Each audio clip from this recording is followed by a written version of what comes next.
بسم اللہ الرحمن الرحیم نحمدہ ونصلی ونسلم علی رسولہ الکریم۔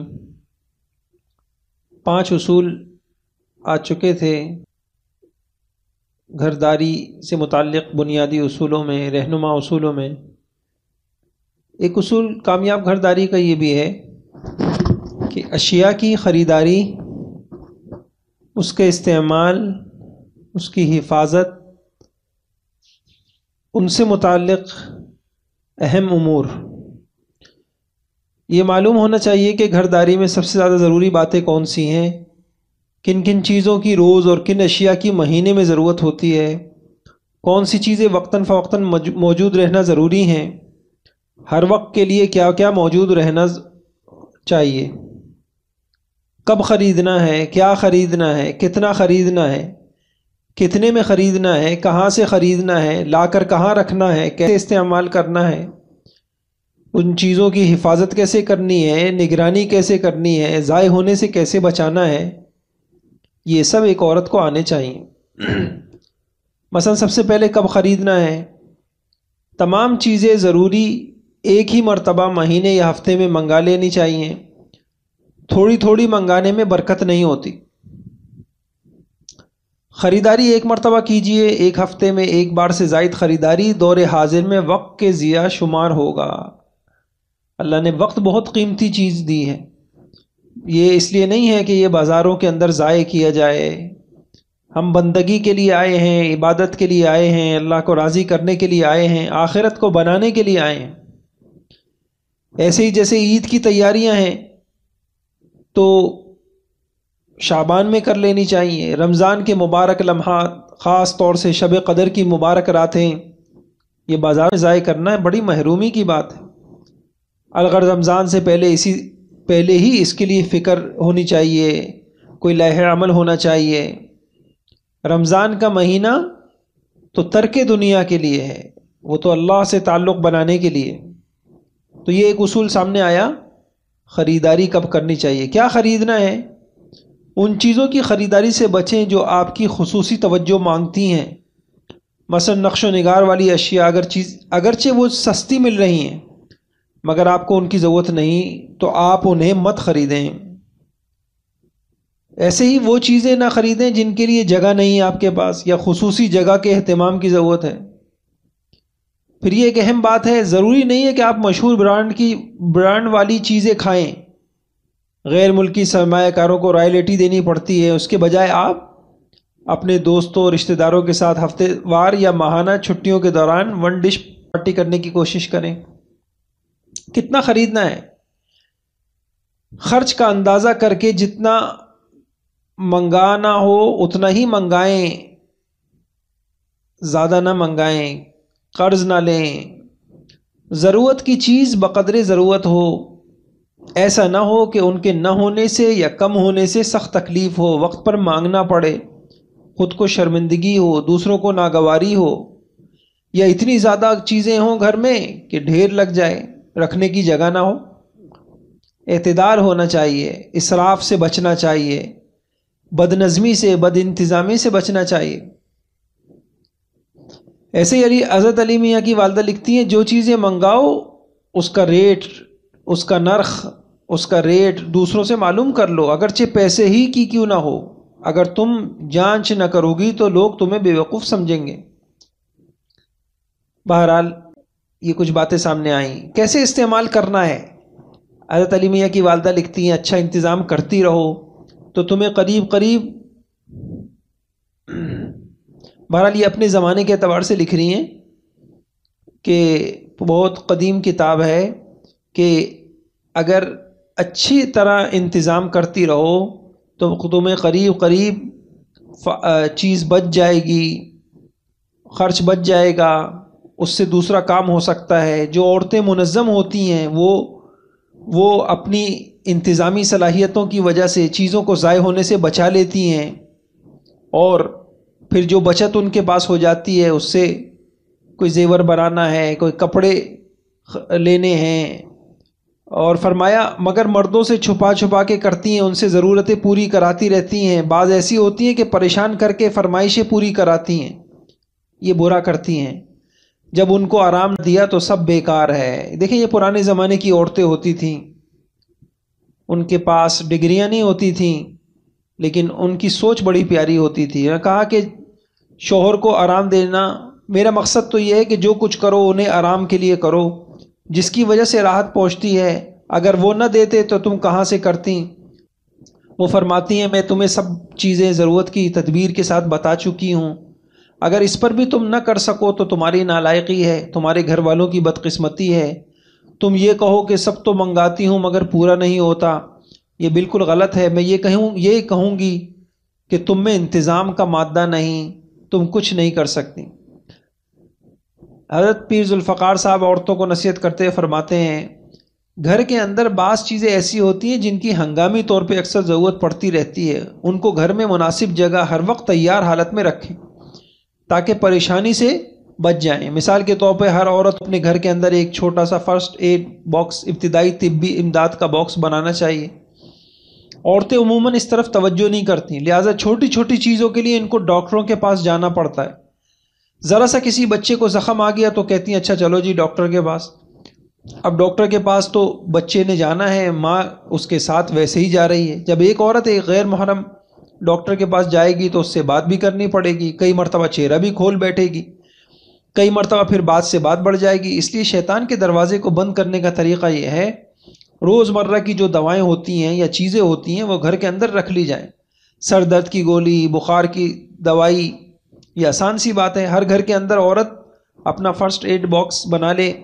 فرض کریں بچے کو کوئی چوٹ لگ سکتی ہے یا آپ کا ہاتھ جل سکتا ہے، تو اگر گھر میں کریم رکھی ہوگی جو زخم پر لگانے کے لیے یا جلنے کے لیے کیفیت میں لگانے کے لیے ہے تو زخم پر فوراً وہ چیز لگ جائے گی، تو پھر اس کا نشان جسم پر نہیں رہے گا۔ ہوتا کیا ہے، فرض کرو بچہ جلا یا خدا نخواستہ عورت کا ہاتھ جل گیا، اب ڈاکٹر کے پاس خاوند لے جائے گا، خاوند کام سے شام کو آئے گا، اب جب 4-5 گھنٹے زخم کو اسی طرح گزر گئے تو ڈاکٹر کے پاس جانے سے پہلے اتنا نقصان ہو چکا ہوتا ہے کہ زخموں کے نشان رہ جاتے ہیں۔ تو گھر کے اندر فرسٹ ایڈ کا کچھ انتظام ہونا چاہیے۔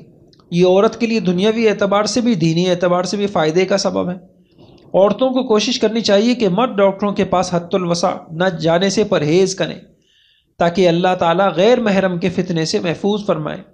اسی طرح چابیوں کی جگہ متعین کر لیجئے۔ اکثر جب کہیں جانے کا وقت ہوتا ہے تو چابیاں نہیں ملتی، چابیاں ڈھونڈ رہی ہوتی ہیں، جب چابیاں نہیں ملتی تو خاوند ان کی چابی گھماتا ہے کہ تم نے کہاں رکھ دی، پھر جھگڑا ہو جاتا ہے، پھر کہتی ہیں کہ مجھے ڈانٹ پڑ گئی۔ اس لیے انہیں سنبھال کر متعین جگہ رکھیں۔ اسی طرح چھری بھی ایسی چیز ہے جس کی اکثر ضرورت پڑتی رہتی ہے، بھی مخصوص جگہ پر رکھیں۔ پھل اور سبزی کاٹنے کے لیے الگ الگ چھری کا ہونا ضروری ہے، کیونکہ اگر بالفرض ایک چھری ہو اور اسی سے پیاز کاٹا ہو تو تھوڑی دیر بعد اسی چھری سے سیب کاٹنا ہو تو پیاز کا ذائقہ سیب میں شامل ہو جائے گا، بدمزہ ہو جائے گا، بلکہ وہ کم بدمزہ ہوگا، گھر کا ماحول زیادہ بدمزہ ہوگا۔ جیولری باکس عورتوں کے پاس ہوتا ہے، اس کو بھی سنبھال کر رکھیں۔ اس قسم کی اہم چیزوں کے رکھنے کا ایک ضابطہ بنا دیجئے تاکہ آپ جس وقت چاہیں اسی وقت وہ چیز مہیا ہو سکے۔ آپ کی زندگی کے کئی سارے جھگڑے ان چیزوں کی وجہ سے وابستہ ہوتے ہیں۔ اگر آپ غور کریں گی تو ان چیزوں کا خیال رکھنے کی وجہ سے جو جھگڑے ہوتے ہیں وہ ختم ہو جائیں گے۔ اللہ تعالیٰ شیطان کو ان چیزوں کی وجہ سے گھر کا ماحول خراب کرنے کا موقع نہیں دیں گے۔ ہمارے اکثر گھروں کی حالت مردوں کے دفتر اور بچوں کے اسکول جانے کے بعد ایسی ہوتی ہے گویا ابھی ابھی سونامی آ کر گزرا ہے۔ صبح کے وقت زیادہ طوفان اس وقت آتا ہے جب شوہر کو جلدی ہو، دفتر یا گاڑی کی چابی نہ مل رہی ہو، بچوں کو اپنے موزے تو کبھی کتابیں کبھی پانی کی بوتلیں نہ مل رہی ہوں، ایک بھوچال کا سماں ہوتا ہے۔ ان تمام مسائل سے بچنے کے لیے بھی کچھ اصول بنا لیں۔ سب سے پہلے تو گھر کی نمایاں جگہ پر چابیاں لٹکانے کا ایک اسٹینڈ بنا لیں جس میں نہ صرف ہکس لگائے گئے ہوں بلکہ میسج چپکانے کی جگہ ہو۔ رات سونے سے پہلے یہ بات یقینی بنا لیں کہ تمام چابیاں اپنی مخصوص ہکس میں لٹکی ہیں۔ مزید سہولت کے لیے ہر ہک پر اس چیز کے نام کا پہلا حرف، مثلا گاڑی کی چابیاں لٹکانے کے لیے ہک پر ٹی یعنی ٹرانسپورٹ یا سی یا کار کا مخفف لکھ دیں۔ اسی طرح آپ کو فوراً چابی رکھنے اور اتارنے کی سہولت مل جائے گی۔ اسی بورڈ پر آپ گھر کے کسی فرد کی عدم موجودگی میں اس کے لیے پیغام بھی چھوڑ سکتی ہیں۔ بچوں کے موزے، چھوٹی چھوٹی چیزوں کے لیے سائڈ ٹیبل کی درازوں کو مخصوص کر دیں تاکہ انہیں صبح تلاش نہ کرنا پڑے۔ اور سب سے اہم بات، گھر کا ہر کام صرف اللہ کی رضا کے لیے ہو، اس کی خوشنودی سمجھ کر ہو۔ یہ کچھ انتظام سے متعلق بات آئی۔ پھر چیزوں کی حفاظت بھی کیسے کرنی ہے۔ جو چیزیں ہر وقت کام میں رہتی ہیں، حضرت علی میاں کی والدہ لکھتی ہیں کہ فرمایا جو چیزیں ہر وقت کام میں رہتی ہیں وہ ضائع ہو جاتی ہیں، ضرورت پر تلاش ہوتی ہے، اگر کام کے لیے نکالو تو فوراً صاف کر کے رکھ دو، آج یا کل پر نہ چھوڑو، ہر چیز کے لیے احتیاط شرط ہے، ہر چیز کی دیکھ بھال کرتی رہو، کسی پر نہ چھوڑو، بے فکر ہو کر نہ بیٹھو۔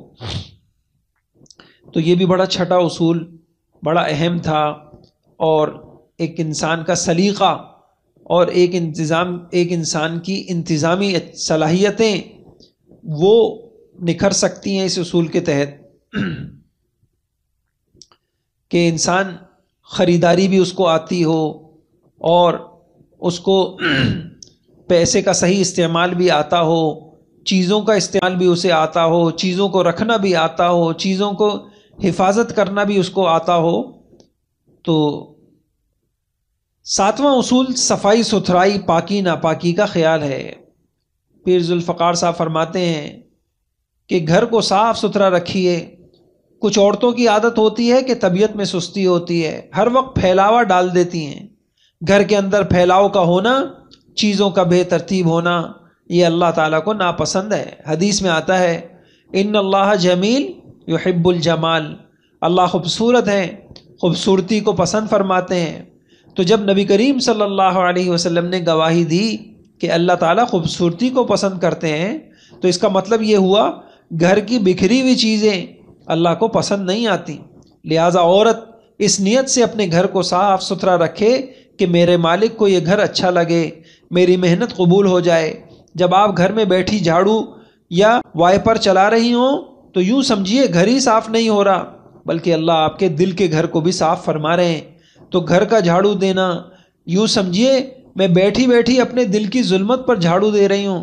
گھر کو صاف ستھرا رکھنے، کیونکہ اللہ فرماتے ہیں ان اللہ یحب التوابین ویحب المتطہرین، اللہ توبہ کرنے والوں سے بھی محبت کرتے ہیں اور پاک صاف رہنے والوں سے بھی محبت کرتے ہیں۔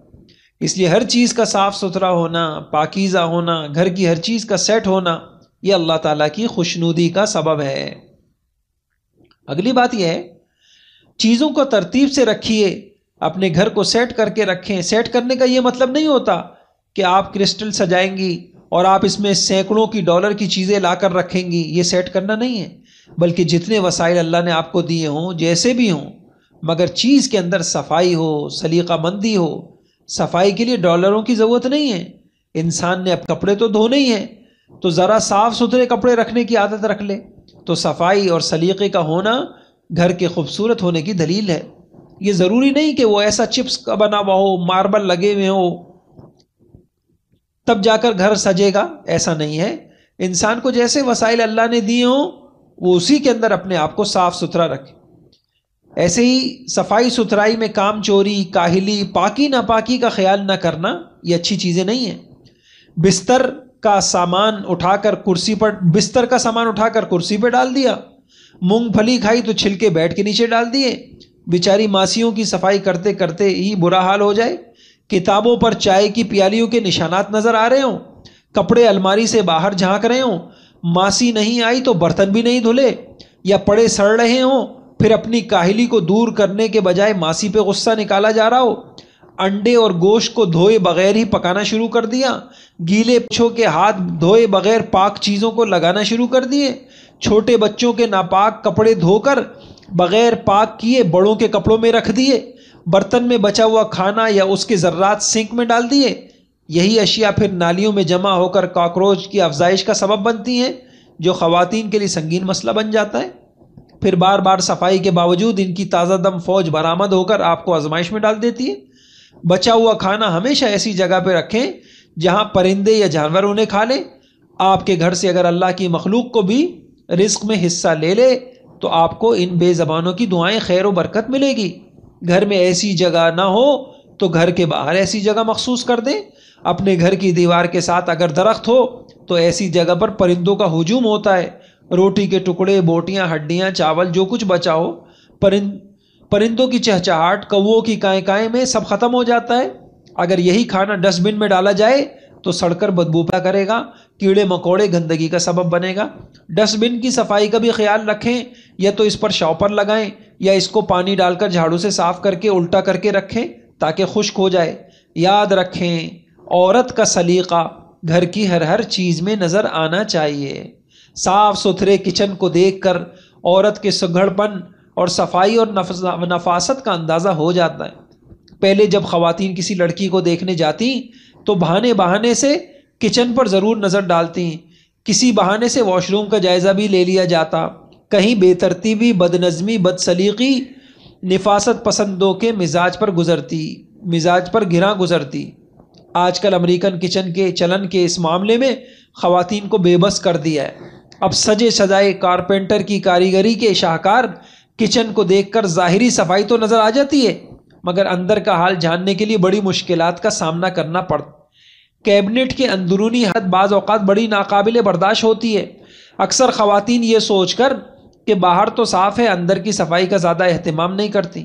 مہینے میں ایک بار جب ماہانہ راشن رکھا تو مکمل صفائی کر کے نیم کے پتے وغیرہ ضرور رکھ دیا کریں۔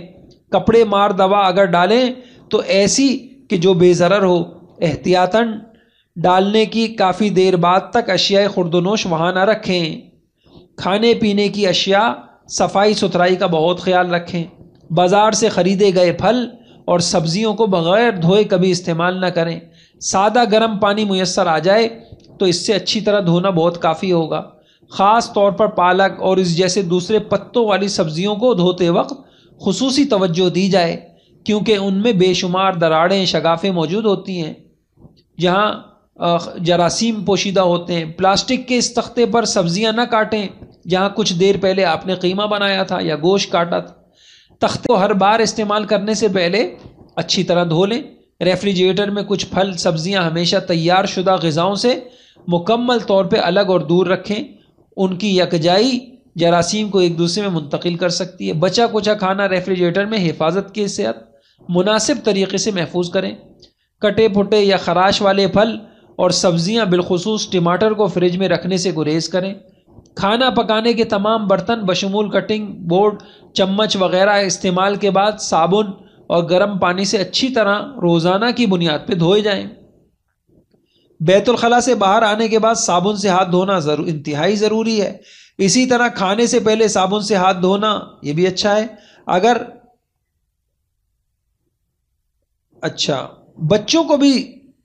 بچوں کو بھی صاف ستھرا پاک صاف رہنا چاہیے۔ ایک خاتون نے ایک رسالے میں اپنا ایک معمول لکھا، جب میرا بیٹا پیدا ہوا تو پہلے دن سے ہی ایک احساس ہوا کہ اس کو گندگی میں میں کیوں رہنے دوں۔ وہیں سے ڈھونڈنا شروع کیا کیا متبادل ہو سکتا ہے، تو بہرحال انہوں نے اس کی کوشش کی کہ بچپن سے ہی بچے کو تھوڑا وقت تو لگا، اور انہوں نے اس کو فلش میں یہ پیشاب کرانے کی عادت ڈالنا شروع کر دی۔ بہت جلد بچے نے تربیت لے لی، اور انہوں نے کہا کہ میں اپنے ایک ہفتے کے بیٹے کو باتھ روم لے کر جاتی تھی، اس سے اس کی ایسی عادت پختہ ہو گئی کہ شاید کچھ بہنوں کو یقین نہ آئے کہ محض 4 ماہ کا بچہ ایک نیند سے دوسری نیند تک بغیر ڈائپر کے، بغیر بستر گیلا کیے آرام سے سوتا رہتا تھا۔ ریسرچ کے دوران یہ پتہ چلا کہ ایک ڈائپر ماحول کو لمبے عرصے تک آلودہ رکھتا ہے۔ گویا 2 سال تک جب ہم بچوں کو ڈائپر میں رکھتے ہیں تو ہزاروں تو ہم اسی میں صرف کر لیتے ہیں۔ براہ کرم ماحول پر اتنا بوجھ بنے، کپڑے کا ڈائپر بنائیں، جلد سے جلد بچے کو اس سے بھی آزاد کر دیں۔ بچوں کو یہ بات بتائی جائے کہ حاجت سے فارغ ہو کر ایک دفعہ چیک کر لیں کہیں کوئی گندگی تو نہیں۔ پانی سے ایک لوٹا بھر کر سائڈوں پر اچھی طرح بہاؤ تاکہ صفائی کرنے والے کے لیے آسانی ہو۔ یہ بچوں کو سکھانے کی چیزیں۔ شیر خوار بچوں کا پیشاب بھی ناپاک ہوتا ہے۔ بعض خواتین اگر بچہ پیشاب کر دے تو کپڑے تو بدلا دیتی ہیں، لیکن بچے کے ہاتھ دھلانے کا اہتمام نہیں کرتی۔ پھر وہ ناپاک ہاتھوں سے کچھ کھا لے یا ویسے ہی منہ میں ڈال لے تو ناپاکی کے اندر چلی جاتی ہے۔ بچے کو صاف ستھرا رکھنے کے ساتھ پاک بھی رکھنا چاہیے۔ ابھی کچھ دنوں پہلے میں نے ایک مضمون پڑھا کسی عرب خاتون کا، ان کی عجیب عادت تھی، وہ جب بچوں کو واش روم میں لے جاتی تو بچی کو وضو کراتی، چھوٹی بچی کو بھی، تو کسی نے بڑے تعجب سے ان کی یہ بات کہی، کہا دیکھو شیطانی اثرات سے حفاظت کے لیے وضو یہ بہترین ذریعہ ہے، یہ وضو بہت ہی حفاظت ہے انسان کے لیے۔ جو ہماری کتاب ہے فہم سفر، اس میں جنات سے حفاظت، جادو آسیب سے حفاظت کے مختلف چیزیں لکھی ہیں، تو اس میں ایک بڑا سبب یہ لکھا ہے کہ وضو آپ بھی کوشش کریں، میں بھی کوشش کروں، ہم سب ہر وقت باوضو رہیں۔ ایک تو اس نیت سے کہ اللہ تعالیٰ کو پاکی صفائی پسند ہے، اور باوضو رہنے سے شیطانی اثرات سے انسان بہت بچتا ہے۔ تو ہم بچوں کو بھی پاک صاف رکھنے کا اہتمام کریں گی تو بچے شیطانی اثرات سے محفوظ رہیں گے، نیک فطرت بنیں گے۔ شیطانی اثرات، آسیب وغیرہ کا شکار اگر اکثر خواتین ہوتی رہتی ہیں، وجہ ان کی یہی ہوتی ہے کہ وہ بچوں اور دیگر عوارض کی وجہ سے خواتین کا ناپاکی سے زیادہ واسطہ پڑتا ہے۔ اکثر عورتیں پاکیزگی کا خیال نہیں رکھتی۔ دیکھیں صفائی الگ چیز ہے، پاکیزگی الگ چیز ہے، اس لیے ان پر اثرات زیادہ ہوتے ہیں۔ عاملوں کی دکانیں چل رہی ہیں اور بھری پڑی ہیں عورتیں، جی یہ اثرات ہو گئے، فلاں ہو گئے۔ تو آپ یقین جانیے کہ اسی لیے تو اللہ کے نبی نے دعا سکھائی، اللہم انی اعوذ بک من الخبث والخبائث۔ گندی جگہوں پر، ناپاک جگہوں پر، گندی چیزوں پر شیاطین کے اثرات ہوتے۔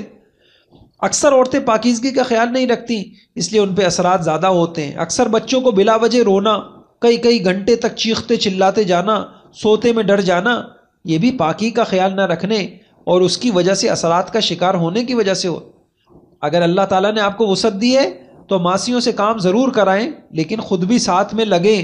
اگر آپ کے گھر ماسی برتن دھوتی ہے تو کم از کم مہینے میں ایک بار روم پاؤڈر اور تھوڑا سا بلیچ پاؤڈر ڈال کر آپ خود برتن کو صاف کریں، برتن چمک جائیں گے، کیونکہ ماسی اتنی محنت سے برتن عموماً نہیں دھوتی۔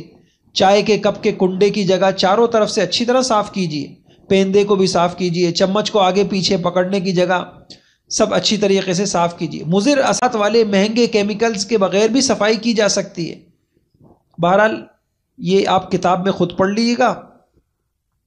یہ ایک خاتون نے اپنی آپ بیتی لکھی ہے کہ ایک وقت تھا میری کچن میں جو ہے کیبنٹ میں فلاں کلینر سب یہ چیزیں ہوا کرتی تھیں، اور بعد میں نے سب سے ان سے جان چھڑائی۔ اور یہ اس طرح کی چیزوں کے اثرات بھی ہوتے ہیں، کسی کو سانس کی بیماری ہو رہی ہے، کسی کو کیا بیماری ہو رہی ہے۔ تو دیسی ٹوٹکے انہوں نے لکھے ہیں کچھ، کیا نام ہے، صفائی ستھرائی سے متعلق، فرنیچر کی پالش سے متعلق، کچن کی صفائی سے متعلق، کارپیٹ کی صفائی سے متعلق، واشنگ مشین سے متعلق، کھانا پھر کچھ اس طرح کے ٹوٹکے لکھے ہیں۔ کھانا جل جائے تو آدمی فوراً کیا کر سکتا ہے، کیڑے مکوڑے گھروں کے اندر ہوں تو صفائی کے لیے آدمی کیا کر سکتا ہے، کھٹملوں کی صفائی کے لیے کیا کر سکتا ہے۔ اور بہرحال خلاصہ اس کا یہی ہے کہ صفائی ستھرائی کا خوب اہتمام ہونا چاہیے، لیکن ایک بات اہم یہ بھی ہے، صفائی کا بھوت بھی نہیں ہونا چاہیے کہ ایک چیخ و پکار گھر میں شروع ہو جائے کہ ابھی پوچھا لگایا تھا سارا خراب کر دیا، یہ چیز وہاں کیوں رکھ دی، وہ چیز ایسے کیوں رکھ دی۔ ہر چند دن کے بعد جو ہے یہ لڑائیاں ہو رہی ہوں، ایسا بھی نہیں ہونا چاہیے۔ اللہ تعالیٰ مجھے بھی آپ کو عمل کی توفیق عطا فرمائے۔ اور سچ بات یہ ہے کہ ان ساری چیزوں کو اگر ہم اپنا دین کا حصہ سمجھیں، اور صفائی ستھرائی بھی دین ہے، انتظام بھی دین ہے، اعتدال بھی دین ہے، اسراف سے بچنا بھی دین ہے، تو پھر انشاءاللہ یہ ساری چیزیں اللہ ہمارے لیے آسان بھی فرما دیں گے اور اس پہ ہمیں اجر بھی ملے گا۔ اللہ ہم سب کو عمل کی توفیق عطا فرمائے۔ تقریباً 7 اصول آ چکے ہیں، 8واں اصول آگے انشاءاللہ پھر پڑھ لیں گے۔ اللہ عمل کی توفیق عطا فرمائے۔